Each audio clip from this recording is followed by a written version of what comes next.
नमस्कार, आप देख रहे हैं प्राइम न्यूज और मैं हूं आपके साथ आलोक शुक्ला। यूपी प्राइम में आप सबका स्वागत है। कोरोना संकट के बीच यूपी के सीएम योगी आदित्यनाथ ने बड़ा ऐलान किया है। योगी सरकार ने कोरोना के कारण अनाथ हुए बच्चों के संरक्षण और उनकी देखभाल के लिए एक विशेष योजना को लागू करने का निर्णय लिया है। उत्तर प्रदेश मुख्यमंत्री बाल सेवा योजना के नाम पर यह योजना संचालित होगी। सीएम योगी आदित्यनाथ ने यह भी कहा कि यूपी सरकार ऐसे बच्चों के वयस्क होने तक 4,000 रुपए प्रतिमाह वित्तीय सहायता भी उपलब्ध कराएगी। ये सहायता उनके केयरटेकर को दी जाएगी। वहीं 10 साल से कम आयु के ऐसे बच्चे जिनका कोई केयरटेकर नहीं है, उनके आवास की व्यवस्था बाल गृह में की जाएगी, जिसका खर्च खुद सरकार उठाएगी।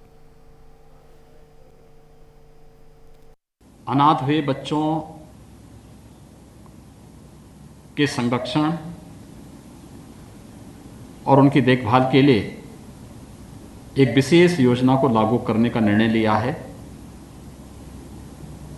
उत्तर प्रदेश मुख्यमंत्री बाल सेवा योजना के नाम पर यह योजना संचालित होगी।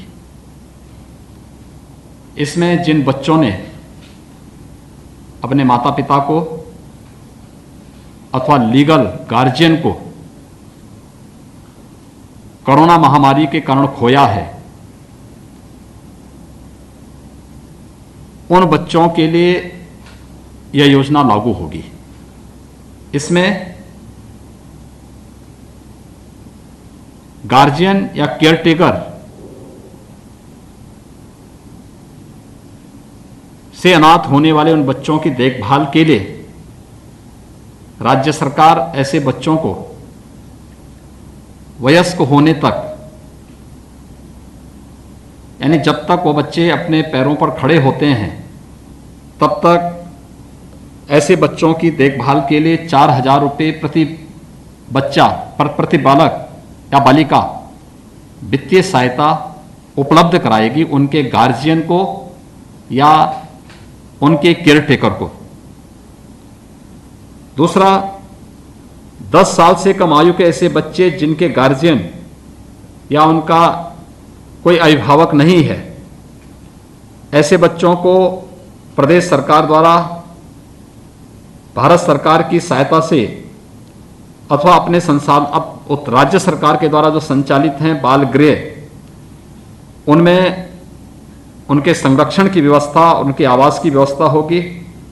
वर्तमान में 5 ऐसे बाल संरक्षण गृह प्रदेश के अंदर संचालित हैं, जिनमें इन बच्चों की हर प्रकार की सुविधा, उनकी सुरक्षा, उनके लालन पालन की पूरी व्यवस्था सरकार उठाती है, जिसमें मथुरा, लखनऊ, प्रयागराज, आगरा और रामपुर में है। अवयस्क बच्चों की देखभाल, उनकी पढ़ाई लिखाई की व्यवस्था, ऐसे अवयस्क बालिकाएं जो प्रदेश के अंदर होंगी, उनको भारत सरकार के द्वारा संचालित कस्तूरबा गांधी बालिका विद्यालय में, क्योंकि आवासीय विद्यालय इनमें, अथवा प्रदेश सरकार के द्वारा संचालित राजकीय बाल गृह बालिका में, जो प्रदेश में वर्तमान में 13 ऐसे गृह हम लोग बालिका गृह संचालित कर रहे हैं, अथवा हम लोग प्रदेश में 18 ऐसे अटल आवासीय विद्यालय संचालित करने जा रहे हैं। उन सब में उनको पूरी निःशुल्क व्यवस्था राज्य सरकार के द्वारा ऐसे बालक और बालिकाओं को उपलब्ध करवाने की व्यवस्था की जाएगी। चौथा, ऐसी बालिकाओं की शादी के लिए जिन्होंने अपने पेरेंट्स को खोया है या लीगल गार्जियन को खोया है, ऐसी बालिकाओं के लिए राज्य सरकार शादी ब्याह के लिए 1,01,000 रुपये की राशि उस बालिका की शादी पे खर्च करेगी, उस राशि को उपलब्ध कराएगी। और स्कूल में पढ़ने वाले या व्यावसायिक कोर्स करने वाले ऐसे सभी बच्चों को जिन्होंने कोरोना कालखंड में कोरोना के कारण अपने पेरेंट्स को, अपने लीगल गार्जियन को खोया है, उन बच्चों को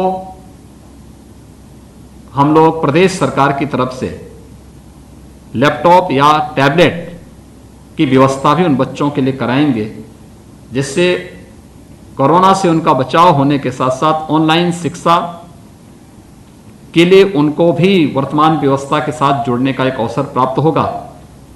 ये 5 प्रकार के निर्णय राज्य सरकार के द्वारा अनाथ हुए या उन बच्चों के लिए व्यवस्था करने का निर्णय लिया है। यह योजना उत्तर प्रदेश मुख्यमंत्री बाल सेवा योजना के रूप में संचालित होगी। इसकी पूरी गाइडलाइन विस्तृत रूप से प्रदेश सरकार बनाने जा रही है और इस योजना के अंतर्गत उन सभी परिवारों के प्रति हमारी संवेदना है जिन्होंने अपने परिवार के सदस्यों को, अपने अभिभावक को, अपने लीगल गार्जियन को खोया है, और उन सबको इस बात के लिए आश्वस्त करती है कि राज्य सरकार की पूरी संवेदना उन सभी लोगों के प्रति है जिनके किसी निकट संबंधी का, प्रियजन का दुखद मौत इस महामारी के कारण हुआ है। उत्तर प्रदेश की सरकार ने 10वीं की बोर्ड परीक्षाएं रद्द करने का आधिकारिक ऐलान कर दिया है। पिछले कई समय से परीक्षाओं को लेकर छात्रों में संशय था, जिसे दूर करते हुए अब राज्य शिक्षा मंत्री ने परीक्षाओं को कैंसिल कर बगैर एग्जाम के छात्रों को प्रमोट करने का निर्णय लिया है। उत्तर प्रदेश के माननीय मुख्यमंत्री जी के अध्यक्षता में उत्तर प्रदेश के माध्यमिक शिक्षा परिषद तथा अन्य बोर्डों के जो छठे, सातवें, आठवें, 9वें और 11वें के विद्यार्थी थे, उनके संदर्भ में ये निर्णय लिया गया कि उनको प्रमोट किया जाएगा। और इसी तरीके से हाई स्कूल के जो विद्यार्थी होंगे माध्यमिक शिक्षा परिषद बोर्ड के, उन विद्यार्थियों, उन छात्रों को भी प्रमोट करने का निर्णय और हाई स्कूल की जो वर्ष 2021 की परीक्षा है उसे निरस्त करने का निर्णय माननीय मुख्यमंत्री जी के साथ बैठक में लिया गया। और उत्तर प्रदेश के विद्यार्थियों की सुरक्षा और उनके भविष्य को देखते हुए साथ में ये भी निर्णय हुआ कि किस प्रकार से जो हाई स्कूल के विद्यार्थी हैं उनको बोर्ड में प्रमोट करने की प्रावधि क्या होगी। इस प्रावधि के को बनाने के लिए जो विस्तृत निर्देश, दिशा निर्देश हैं कि इनको 10 से कक्षा 11 में किस प्रकार से प्रोन्नत किया जाए, उस संबंधित माध्यमिक शिक्षा परिषद को के अधिकारियों को उसके निर्देश दिए गए हैं।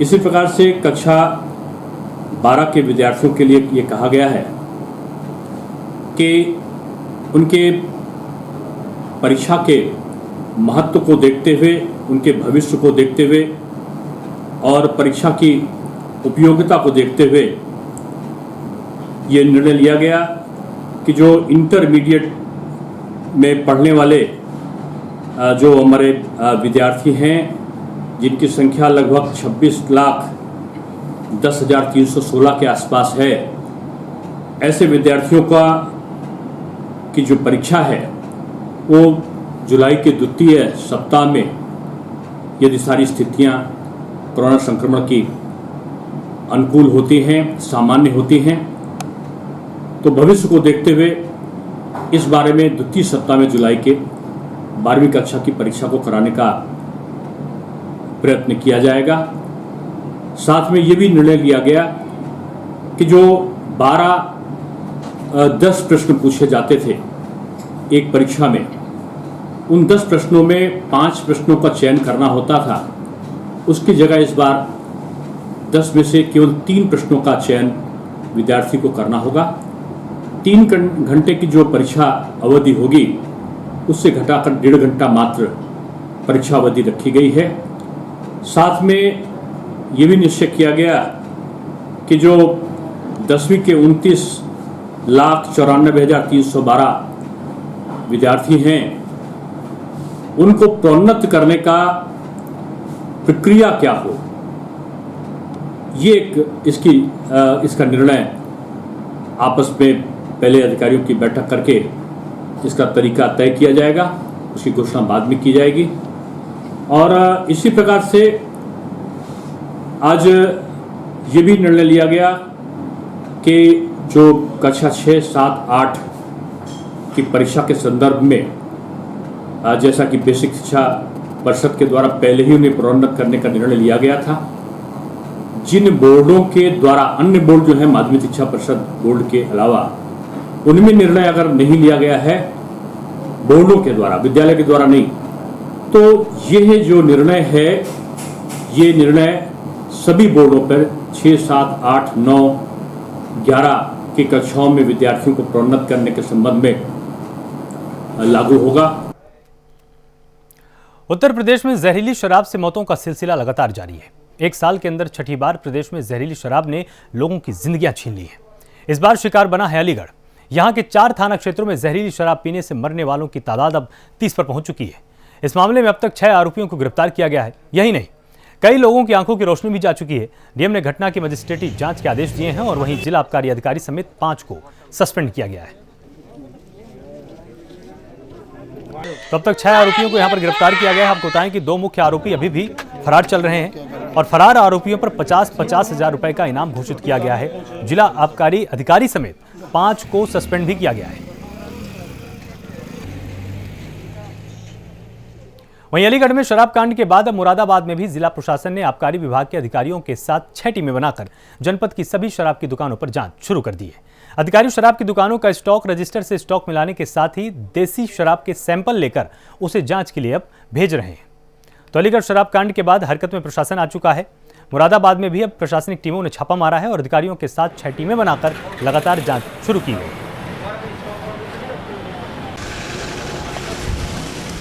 शराब की दुकानें जितनी भी हैं उन सबको हम लोग यहाँ पर जनपद मुरादाबाद में चेक कर रहे हैं। इस समय हमारे जो लिकर इंस्पेक्टर हैं, एसएचओ कोतवाले हैं और 2 हमारे साथ में और डिप्टी कलेक्टर भी हैं। हम सब लोग आज साथ में संयुक्त रूप से टीम में बना के निकले हैं और जिलाधिकारी महोदय के निर्देश के क्रम में हम लोग ये दुकानें लगातार चेक कर रहे हैं और कोशिश कर रहे हैं कि जो शराब की दुकानें जो शासन के आदेश से लगातार खुली हुई हैं उन पर कोरोना के जो प्रोटोकॉल है उनका पालन किया जा सके। इसके अलावा किसी प्रकार की अवैध और मिलावट वाली शराब की बिक्री किसी तरीके से जनपद में ना होने पाए। उत्तर प्रदेश में अब तक कोरोना की दूसरी लहर काबू में आती दिख रही है, लेकिन मौत के आंकड़े अभी भी चिंता का सबब बने हुए हैं। पिछले 24 घंटों में यूपी में कोरोना से 157 मरीजों की जान गई है। वहीं 2287 नए मामले सामने आए। विगत 24 घंटों में संक्रमण के 2287 नए मामले सामने आए हैं। इसी अवधि में उपचारित होकर डिस्चार्ज होने वालों की संख्या 7,902 है।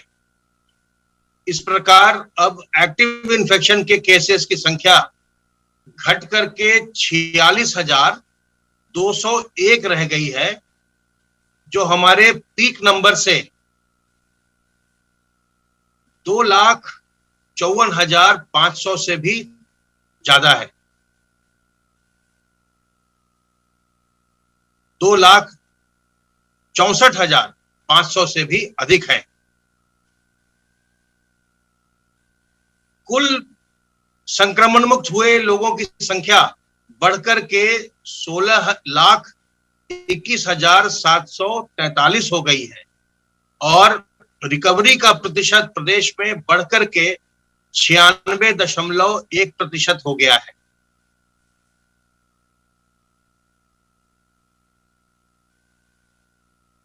पिछले 24 घंटों में कुल 157 कोविड संक्रमित व्यक्तियों की मृत्यु दर्ज की गई है। जहां तक टेस्टिंग का सवाल है, जैसा कि आप जानते हैं प्रदेश में केसेस लगातार घट रहे हैं, किंतु टेस्टिंग को बड़े स्तर पर अभी कायम रखा जा रहा है। आज ये लगातार 29वां दिन है जब हमारे केसेस की संख्या में निरंतर कमी आई है, लेकिन टेस्टिंग को कम नहीं किया जा रहा है ताकि जो लोग भी संक्रमित हो रहे हों उनकी शीघ्रातिशीघ्र पहचान करके उन्हें उपचार दिया जा सके और उन्हें आइसोलेट किया जा सके।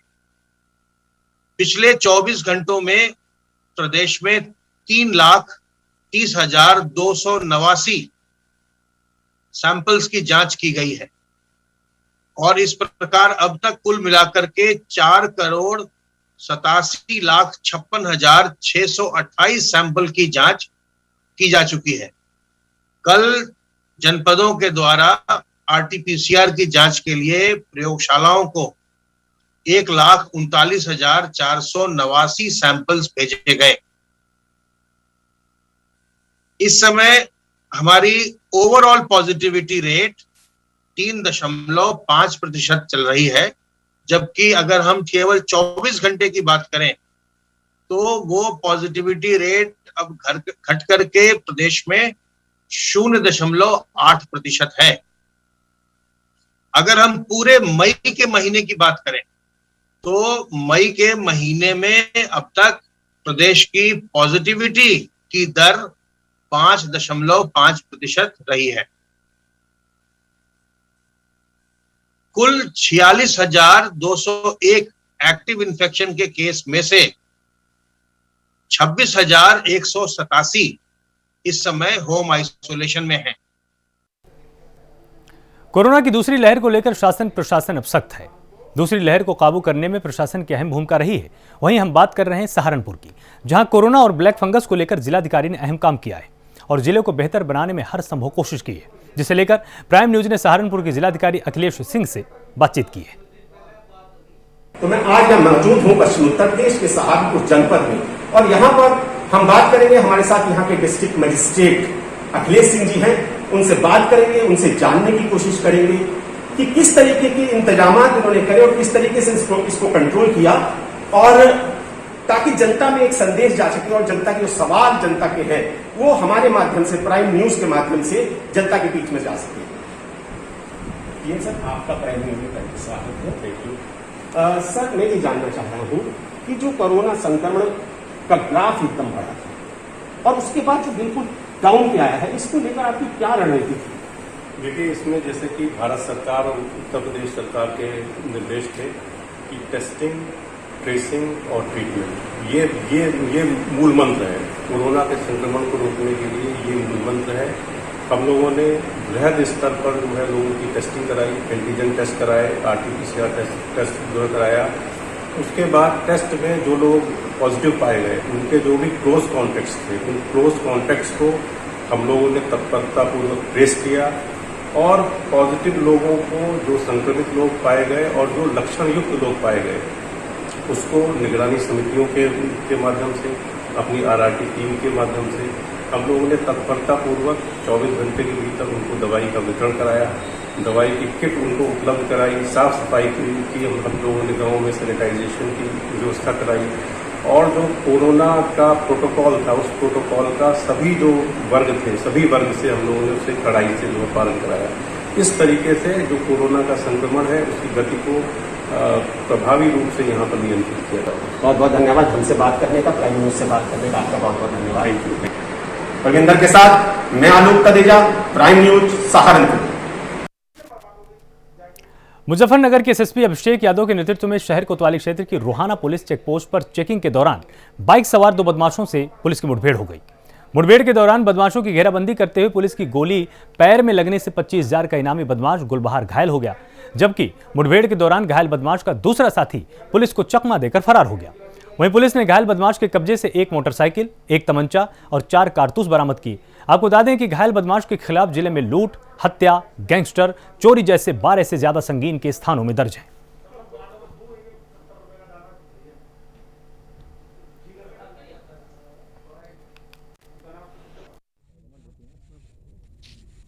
आज हमारी जो रोहाना पुलिस है, रोहाना चौक इंचार्ज अपने टीम के साथ लॉकडाउन का अनुपालन कराते हुए और जो चेकिंग कर रहे थे, जो रोहाना से छपार के लिए रोड गया है, उससे एक मोटरसाइकिल से 2 युवक तेजी से आ रहे थे। जैसे पुलिस ने उनको हाथ दिया तो उनको लगा के पुलिस ने उन्हें घेर लिया है, और वो जैसे ही उन्होंने मुड़े, पुलिस ने उनका पीछा किया तो उन्होंने पुलिस के ऊपर जानलेवा उन्होंने फायर किया। पुलिस ने जो अपनी जवाबी कार्रवाई की तो उसमें एक बदमाश के पैर में गोली लगी है। इसका नाम गुलबहार है, जो कि हमारे जनपद का रहने वाला है, मूल रूप से थाना भोपा क्षेत्र का रहने वाला है। इस पर दर्जनों मुकदमे हैं और ये हमारे कोतवाली से ही जो इसकी गैंगस्टर की जो उसमें गैंगस्टर में वांछित भी था और एक 307 के मुकदमे में वांछित था और 25,000 का इस पर इनाम भी था। उसको अभी गिरफ्तार किया है। खबर गोंडा से है, जहां सोशल मीडिया पर एक वीडियो तेजी के साथ वायरल हुआ है। वीडियो में तालिबानी इंसाफ दिखाई पड़ रहा है। 4 मिनट 57 सेकंड के वायरल वीडियो में कुछ दबंग किस्म के लोग एक दलित युवक से गाली देकर 100 बार उठक बैठक लगवा रहे हैं। और हद तो तब हो गई जब इस पूरे वीडियो को बनाकर सोशल मीडिया पर खुद ही वायरल भी कर दिया गया। पूरे मामले पर अपर पुलिस अधीक्षक शिवराज प्रजापति का कहना है कि सोशल मीडिया पर एक वीडियो वायरल हुआ है जो बीते 19 मई का बताया जा रहा है, जो थाना छपिया क्षेत्र के बखारवा गांव का बताया गया है, जहां पर एक युवक को कुछ लड़के उठक बैठक करवा रहे हैं, जिसमें उठक बैठक करवाने के बाद लड़के को छोड़ भी दिया गया और पुलिस को सूचना नहीं दी गई थी। उठक बैठक कर रहा लड़का विपक्षियों के किसी एक बालिका के साथ कुछ दिनों पहले छेड़छाड़ किया हुआ था। इसके चलते लड़कों ने उठक बैठक करवाई है। फिलहाल पुलिस ने पूरे मामले की जांच शुरू की है। थाना छपिया जनपद गोंडा एक सोशल मीडिया में एक लड़के को उठा बैठक कराते हुए कुछ लोगों के द्वारा एक वीडियो वायरल हो रहा है। इस संबंध में जो प्रारंभिक जानकारी की गई है, ये 19 मई का मामला है, ग्राम बखरवा थाना छपिया का। इसमें जो उठा बैठक करने वाले लड़के ने कुछ दिनों पूर्व दूसरे पक्ष की किसी बालिका के साथ छेड़छाड़ की घटना की थी। इस संबंध में दूसरे पक्ष के द्वारा पुलिस को अवगत कराने के बजाय उसको उठा बैठक करके छोड़ दिया गया था। ये प्रकरण संज्ञान में आने के बाद थाना छपिया पुलिस द्वारा जो भी विधिक कार्रवाई की जा रही है, उनके विरुद्ध जो भी अभियोग पंजीकृत हो सकता है, उसके अभियोग पंजीकृत कर अग्रिम विधिक कार्रवाई की जा रही है। बुलंदशहर पुलिस को बड़ी सफलता मिली है, जहां पुलिस और बदमाशों के बीच मुठभेड़ में पुलिस ने 2 इनामी गैंगस्टर को गिरफ्तार किया है। बता दें कि पकड़े गए दोनों गैंगस्टर पर 20-20 हजार रुपए का इनाम घोषित था। पुलिस को बड़ी सफलता मिली है, 2 इनामी गैंगस्टरों को गिरफ्तार किया गया है। और आपको यह भी बताएं कि दोनों पर 20-20 हजार रुपए का इनाम पहले से घोषित था। तमाम मुकदमे इनके खिलाफ पहले से पंजीकृत थे और लगातार पुलिस इनको तलाश कर रही थी।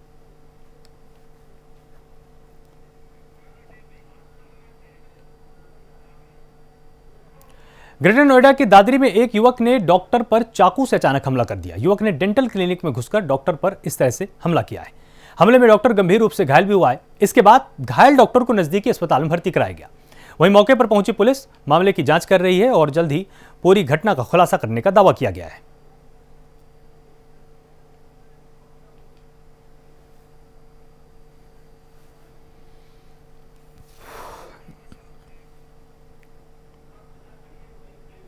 इटावा जनपद में वन विभाग की टीम ने 4 तस्करों के साथ 67 कछुओं को बरामद कर लिया है। पकड़े गए कछुओं की मार्केट में कीमत लाखों रुपए की बताई जा रही है।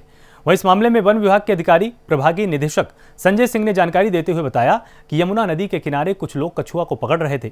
इसकी सूचना वन विभाग की टीम को दी गई थी, जिसके बाद मौके पर पहुंची वन विभाग की टीम ने मौके से 4 आरोपियों को गिरफ्तार किया है।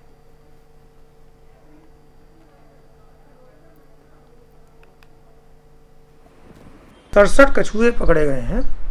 67 कछुए में 5 मर गए हैं, 62 जिंदा हैं।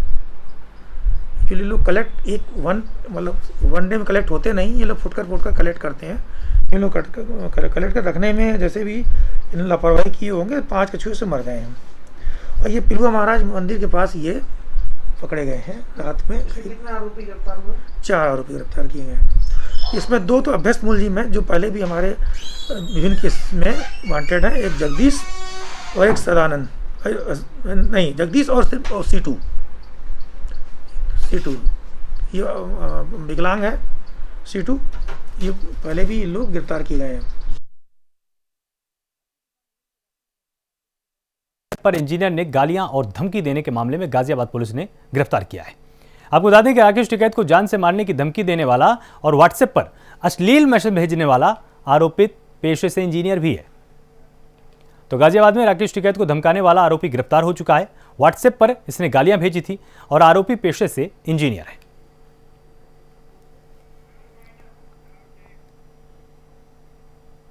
यूपी प्राइम में फिलहाल इतना ही। आप लगातार जुड़े रहिए प्राइम न्यूज के साथ। नमस्कार।